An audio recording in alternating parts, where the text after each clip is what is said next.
increasing number of studies have shown that prolonged strenuous exercise promote the elevation of cardiac specific biomarkers, troponins, and also N-terminal probrain natriuretic peptide, known to serologically identify cardiac injuries and dysfunction.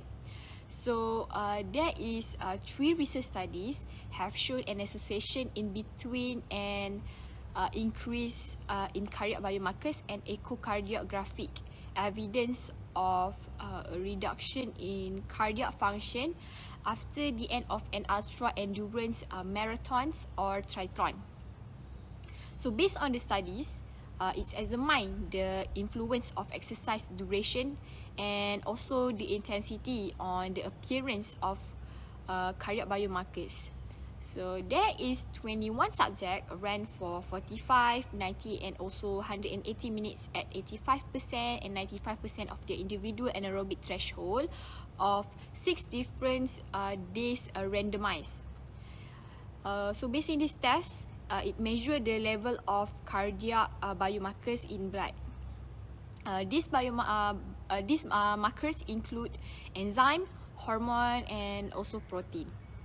So cardiac biomarkers appeared in the blood after the heart is under a severe stress and become injured because it's not getting enough oxygen. So that's all from me. I will pass it to the next presenter. Thank you. Hi, Assalamualaikum warahmatullahi taala wabarakatuh. My name is Nur Faiza binti Fakharuddin. My metric number is 2022748223. I'm from RSR 2433B. So today I would like to talk about material and methods. So for the subject in this research, there are 21 runners were recruited for the 2008 Zero Gaza Marathon with 90 men and 2 women. They are between 38 years old. So all subjects supply writing informed permission during an initial meeting during which the study purpose and protocol were discussed. Researchers were given the all clear by Aragos Research Ethics Committee in Spain. Medical tests such as resting blood pressure readings, electrocardiograms, and standard echocardiograms were used to rule out acute or chronic illness throughout the course of the initial checkup to rule out those conditions. An anaerobic threshold IAT test was also conducted to determine the maximum oxygen intake, VO2 max, and other data. Exercise sessions lasting 45, 90 minutes and 180 minutes were conducted on a natural circuit in a randomized order on 6 separate days over the course of a 1-week interval distance, which is 4.6 kilometers, and their maximum slope is 2%. The reference point, 95% IAT, was chosen as the maximum sustainable intensity for 3 hours of exercise and 85% IAT as a submaximal intensity for each period that would be accomplished at an HR significantly lower than the 95% IAT trial. This might be a training run. Monitor submaximal bursts of activity were used to verify and confirm the heart rate used to stabilize the intensity. When comparing the required heart rate to the actual measured number, a difference of no more than 2 beats per minute was permitted. Samples of venous blood were obtained before and 30 minutes after each activity to evaluate cardiac biomarkers. All runners were instructed to avoid heart activity 2 days prior to each event. Temperature ranged from 66.7% in May through June, when all of the tests were carried out, ergometer and humidity measurements.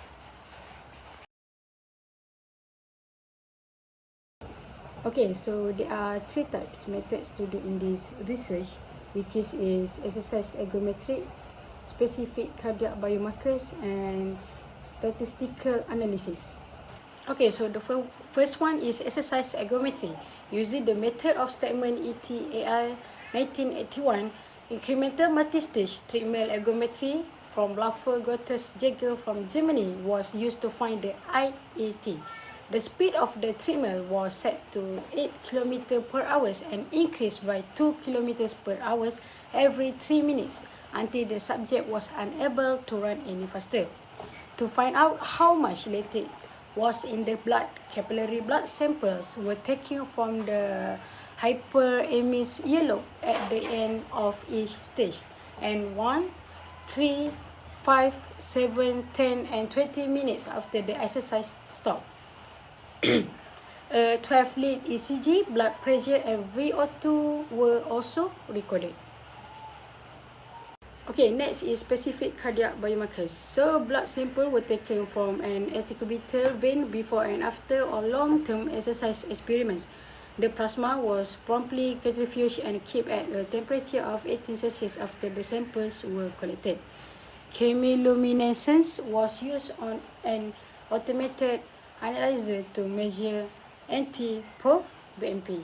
So, 125 ng per L was regarded the optimal concentration for NT-proBNP at this time. On automated analyzers, chemiluminescence immunoassays were used to measure CT and L. So, the 99th percentile of healthy people was used to calculate the CTNL URL, which come out to be 0.04 mg per L. Next is statistical analysis. So, the statistical analysis were performed using the statistical package of social science version 15.0. Data are expressed as means with the corresponding standard deviation initially to also assess the impact of measurement time, pre-30 minutes and 3 hours post. A repeated measures three-way analysis of variance ANOVA was run on NT-proBNP and CTL data.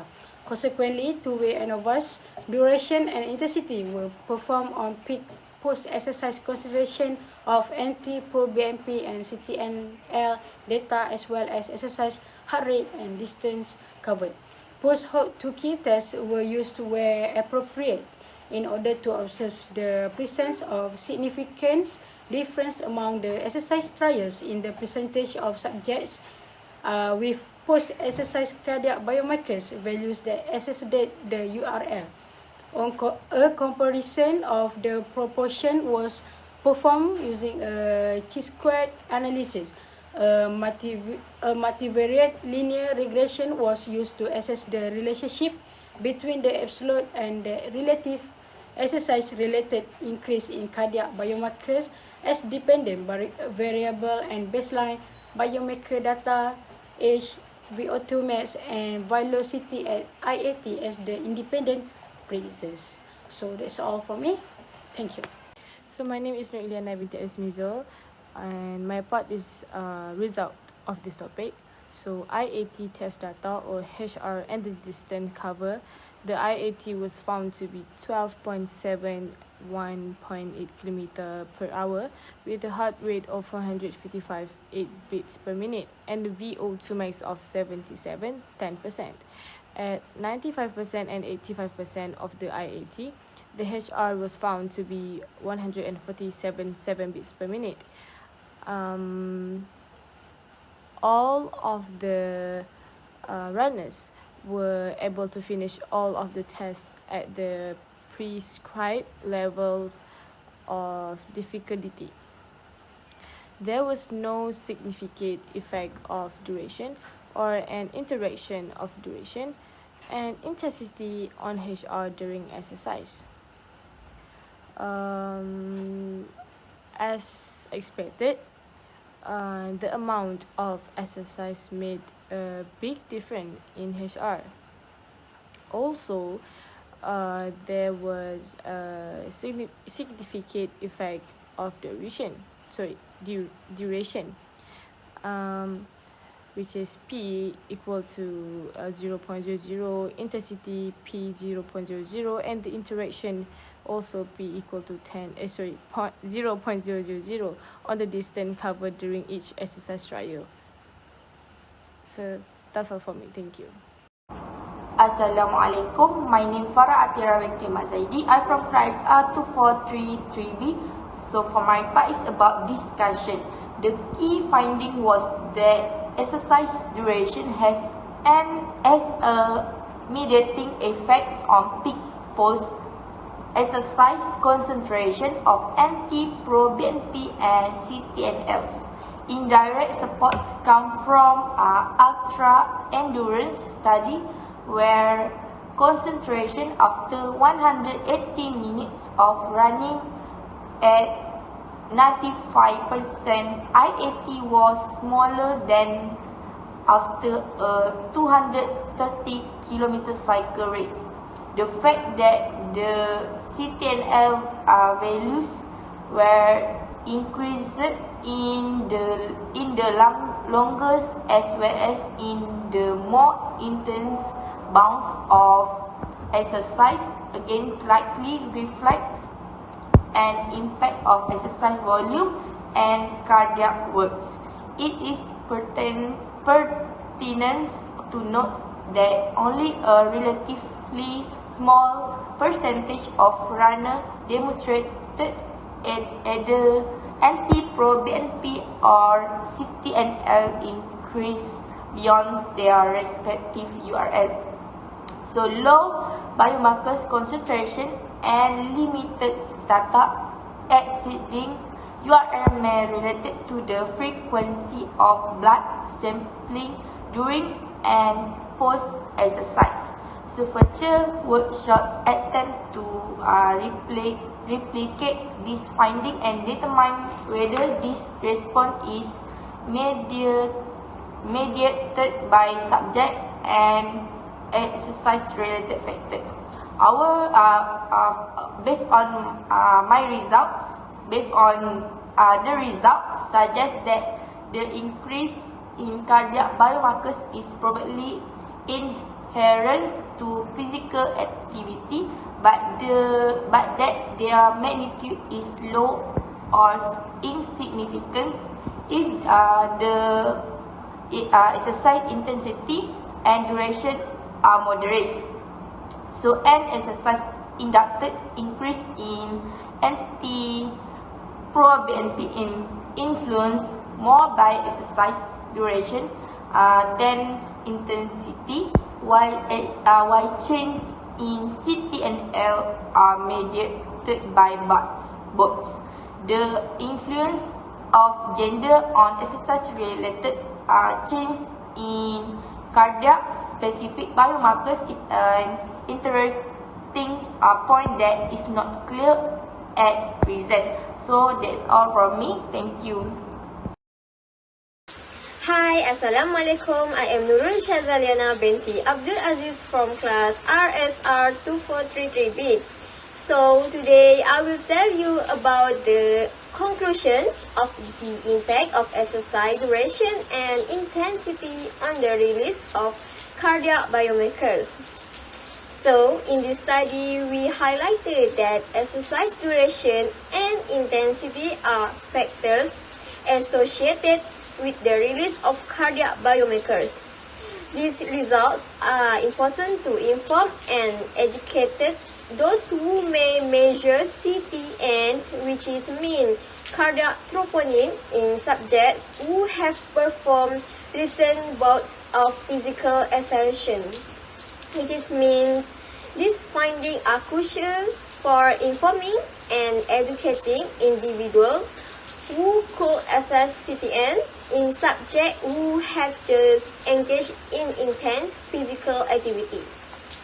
Next, future work may develop this area by investigating cardiac troponin release and exercise, possibly influenced by duration and intensity in healthy subjects or cardiac patients, which mean this future research could advance this topic by examining how exercise that impacted by length and intensity affects cardiac troponin release in both healthy individuals and cardiac patients.